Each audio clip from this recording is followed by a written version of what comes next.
Paul, a close finish to a disappointing loss against Sydney. Now the players have a few days break to rest and recover. They do. I think it's a well-earned rest and a well-needed rest, so they've got a few days off where they'll do, well, some of them are just staying home, others are going away, others are going home, so just to recuperate, relax a little bit, and we'll be back in training later in this week and start preparing for what's a really important game at Fremantle.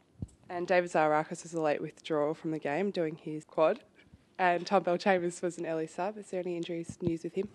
Well, Zaka hurt his quad at training on Friday, so it was a very light session. Unfortunately, he was in the midst of a drill and he was kicking a goal in this drill, and unfortunately he did his quad, and so there's a slight tear in that. That's bad news because that means he's going to miss a minimum of 4 to 5 weeks.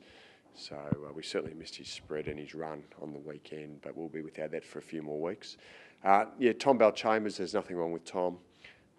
It was probably a big decision by the coaching staff and the coach in particular to sub off Tom. We just felt we weren't getting the run we needed. We thought we'd go a bit smaller, put a bit of emphasis on Paddy to shoulder the ruck duties and see if we can get a bit more run into the team. And so that was a pure tactical reason rather than an injury reason. And Michael Hibberd made a return to the VFL yesterday with the likes of Scott Gumbleton, Carl Reimers, Trav Collier. How did he go? Yeah, no, Michael was good. It's great to see him back. He didn't play the full game, but he played most of the game. He'll play again this week. We're playing against Box Hill. Bendigo, that is playing against Box Hill on Saturday afternoon. So another opportunity for Michael to play a full game. All going well, we would hope to have him available to play against Fremantle. And the other people you mentioned, you got Reimers, Collier, both those players can add a little bit of run. We hope to have David Hill back this week, so he'll play.